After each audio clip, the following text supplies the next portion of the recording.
నమస్తే, welcome to Sakshi exclusive. Hi friends, Vijay CM కాలేడు ఏంటి ఆశ్చర్యపోతున్నారా? నిజమండి బాబు, ఈ స్టోరీ వింటే మీకు పూర్తిగా తెలుస్తుంది. తమిళనాడు రాజకీయాల్లో 50 ఏళ్ళుగా ఒకే రూల్, అయితే ఉదయిస్తున్న సూర్యుడు డిఎంకే లేదంటే రెండాకుల ఏఐడిఎంకే. కానీ 2026లో దళపతి విజయ్ ఈ లెక్కలన్నీ మార్చేశారు. 108 సీట్లతో ఎవరు ఊహించని రేంజ్లో ఎంట్రీ ఇచ్చాడు. కానీ ఇక్కడే ఒక హాలీవుడ్ లెవెల్ ట్విస్ట్ వస్తే అది వచ్చింది. తమ ఉనికిని కాపాడుకోవడానికి దశాబ్దాల శత్రుత్వాన్ని పక్కన పెట్టి డిఎంకే ఏఐడిఎంకే చేతులు కలిపే సూచనలు బాగా కనిపిస్తున్నాయి. అయితే ఇప్పుడు విజయ్ పరిస్థితి ఏంటి? లియో క్లైమాక్స్ కంటే భయంకరంగా ఉంటుందా, లేక విజయ్ సర్కార్ మొదలవుతుందా? Let's break it down. ముందుగా ఇది సాధ్యమేనా అని ఆలోచిస్తే రాజకీయాల్లో ఏదైనా సాధ్యమే. విజయ్ క్లీన్ స్వీప్ చేస్తుంటే 2 ద్రవిడ పార్టీలు తమ ఓటు బ్యాంకు కోల్పోతున్నామని భయపడితే శత్రువుకి శత్రువు మిత్రుడు అన్న సూత్రాన్ని వాడొచ్చు.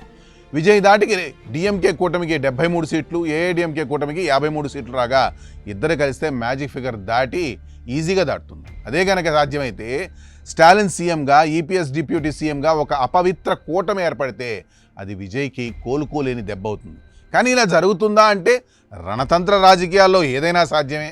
ఒకవేళ ఈ 2 పార్టీలు కలిస్తే విజయ్కి అది పెద్ద ఎదురు దెబ్బ అని మనం అనుకోవచ్చు. కానీ అస్సలు మ్యాటర్ వేరే ఉందండి. నన్ను అడ్డుకోవడానికి 2 పాత శత్రువులు కలిశారని విజయ్ జనాల్లోకి వెళ్తే అది అతనికి ఒక పొలిటికల్ మాస్టర్ స్ట్రోక్ అవుతుంది. ఒకవేళ ఇలా గనక జరిగితే విజయ్ ప్రభుత్వం ఏర్పాటు చేయలేకపోయినా 108 మంది ఎమ్మెల్యేలతో అసెంబ్లీలో విజయ్ ఇచ్చే స్పీచ్లు, చేసే పోరాటాలు అతన్ని 2031 సంవత్సరానికి తిరుగులేని నాయకుడిగా మారుస్తాయి.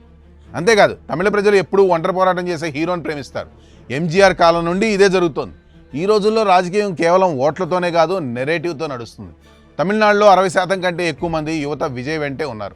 డిఎంకే ఏఐడిఎంకే కలిస్తే కుర్చీ కోసం సిద్ధాంతాలను వదిలేశారు అని సోషల్ మీడియాలో ట్రోలింగ్ మొదలవుతుంది.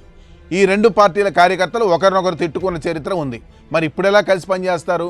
కింద స్థాయి కార్యకర్తల్లో గందరగోళం మొదలైతే ఆ ఓట్లన్నీ బై డిఫాల్ట్ విజయ్ ఖాతాలోకి వెళ్తాయి. విజయ్ ఒకవేళ అధికారానికి 10 సీట్ల దూరంలో ఆగిపోతే అతను కాంగ్రెస్ లేదా ఇతర చిన్న పార్టీల మద్దతు కోసం చూస్తాడు.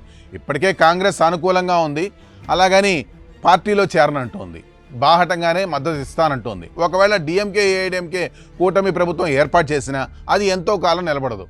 చిన్నపాటి విభేదాలు వచ్చినా ప్రభుత్వం పడిపోతుంది. అప్పుడు విజయ్ కింగ్ మేకర్ కాదు, డైరెక్ట్ కింగ్ అవుతాడు. చివరిగా చెప్పాలంటే విజయ్ కేవలం ఒక నటుడు కాదు, పక్కా ప్లానింగ్తో వచ్చిన ఒక పొలిటికల్ లీడర్. డిఎంకే ఏఐడిఎంకే కలవడం అనేది విజయ్కి ఒక అగ్ని పరీక్ష లాంటిదే. కానీ ఆ అగ్నిలోంచి అతను మరింత స్ట్రాంగ్గా బయటపడతాడు. ఒకవేళ ఆ 2 పార్టీలు కలిస్తే అది విజయ్ ఓటమి కాదు, ఆ పార్టీలు కలిసి చేసిన ఓటమి అని ప్రజలు భావిస్తారు. సో దళపతి ఫ్యాన్స్, సినిమా క్లైమాక్స్ బాగుండొచ్చు, కానీ రియల్ పొలిటికల్ క్లైమాక్స్ ఇంకా ఇంట్రెస్టింగ్గా ఉండబోతుంది. బొమ్మ ఇంకా చాలా ఉంది. ఇది టైటిల్స్ మాత్రమే గురు. Let's watch it. That's all for today. This is Harikrishna signing off for Sakshi exclusive.